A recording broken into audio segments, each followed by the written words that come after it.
Hai teman-teman semua, perkenalkan kami dari kelompok 2 akan menjelaskan tentang unsur golongan halogen. Dalam video ini, kami akan memberikan sedikit penjelasan tentang definisi, kelimpahan, sifat-sifat, pembuatan, serta kegunaan unsur halogen.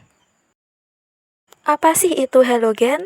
Halogen adalah kelompok unsur kimia yang berada di golongan 7A pada tabel periodik, yakni meliputi fluor, klorin, bromin, iodin, serta astatin. Kelimpahan halogen. Halogen berasal dari bahasa Yunani dari kata halo yang berarti garam karena umumnya ditemukan dalam bentuk garam anorganik. Unsur golongan halogen sangat reaktif sehingga di alam hanya ditemukan dalam bentuk senyawanya. Kelimpahan unsur-unsur halogen ini banyak terdapat di lautan. Berikut adalah tabel kelimpahan unsur halogen di alam. Sifat halogen fisika. Yang pertama, wujud memiliki wujud yang berbeda-beda. Yang kedua, fluorin dan klorin berupa gas pada suhu kamar.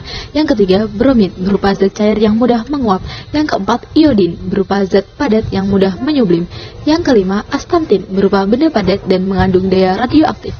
Yang keenam, titik didih dan titik lalai. Titik didih dan titik lalai halogen semakin ke bawah akan semakin bertambah. Selanjutnya, kerapatan. Kerapatan halogen semakin ke bawah dari tabel periodik juga semakin meningkat. Kelarutan. Halogen bersifat nonpolar sehingga kelarutan halogen di dalam air dari atas ke bawah semakin berkurang. Konduktor panas dan listrik. Halogen merupakan konduktor panas dan listrik yang buruk. Yang terakhir, tekstur. Ketika padat, halogen tumpul dan rapuh. Sifat-sifat halogen kimia.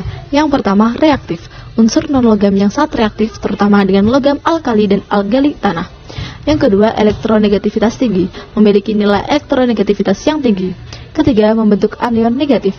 Halogen memiliki kecenderungan untuk menangkap elektron yang membentuk ion negatif -1. Yang keempat, bereaksi dengan hidrogen dan logam. Halogen dapat bereaksi dengan hidrogen untuk membentuk asam halogenida dan dengan logam untuk membentuk logam halogenida. Larut dalam air. Halogen dapat larut dalam air, membentuk asam halogenida dan asam hipohalit. Selanjutnya, daya oksidasi. Halogen memiliki kekuatan oksidasi yang tinggi. Terakhir, kereaktifan, menurun dari atas ke bawah. Kereaktifan halogen semakin berkurang dari atas ke bawah, atau dari nomor atom rendah ke besar. Berikut merupakan tabel sifat unsur halogen. Bisa dilihat pada tabel berikut ini. Pembuatan unsur halogen. Berikut adalah cara pembuatan unsur halogen. Yang pertama yaitu pembuatan fluorin atau F2. Gas fluorin jarang dibuat di laboratorium karena tidak ada oksidator yang mampu mengoksidasi senyawa fluorida.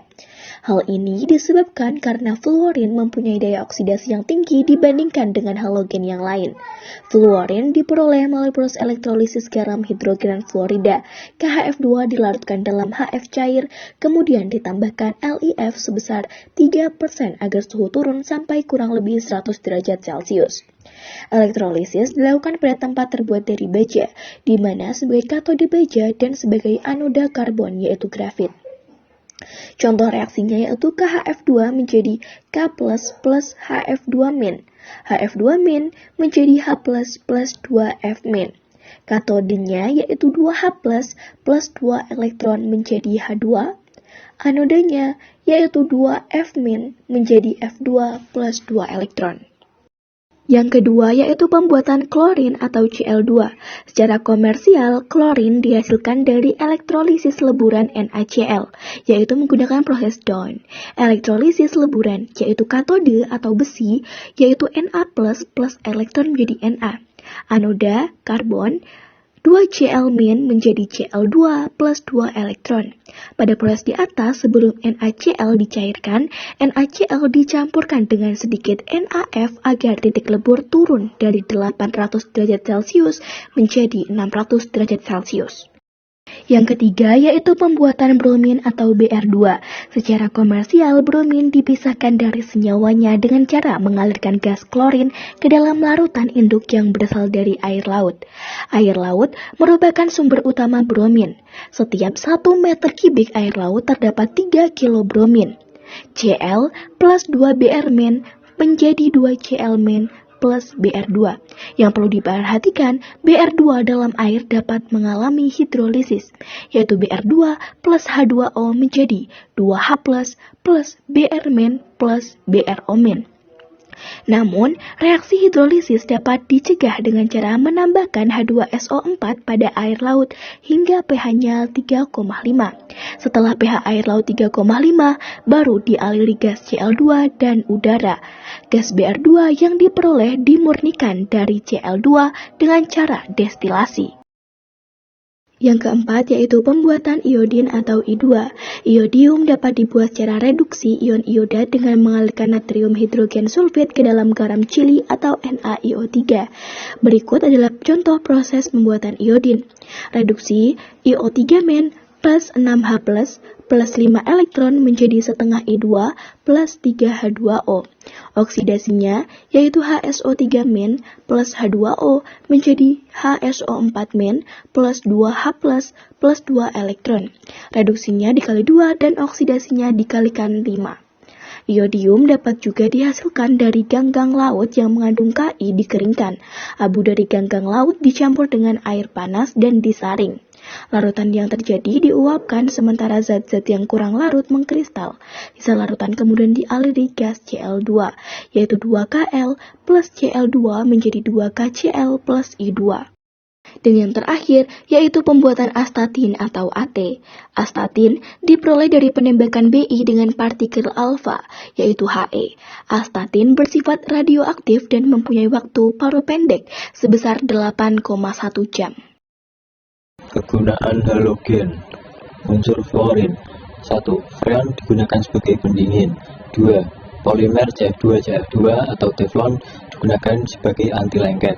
Yang ketiga, senyawa fluoride digunakan untuk pasta gigi. Selanjutnya, unsur klorin. 1. Mensintesa senyawa-senyawa kimia, misalnya plastik. Kedua, senyawa CaClO2 atau kaporit digunakan untuk desinfektan pada air minum dan kolam renang. Yang ketiga, NaClO digunakan sebagai pengelantang.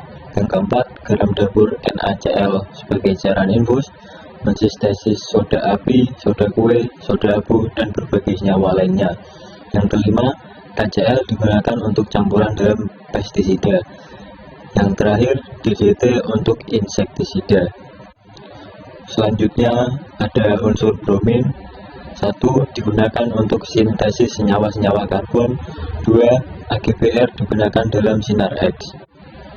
Selanjutnya ada unsur iodin. 1. Digunakan untuk membuat filter polarisasi pada kacamata hitam.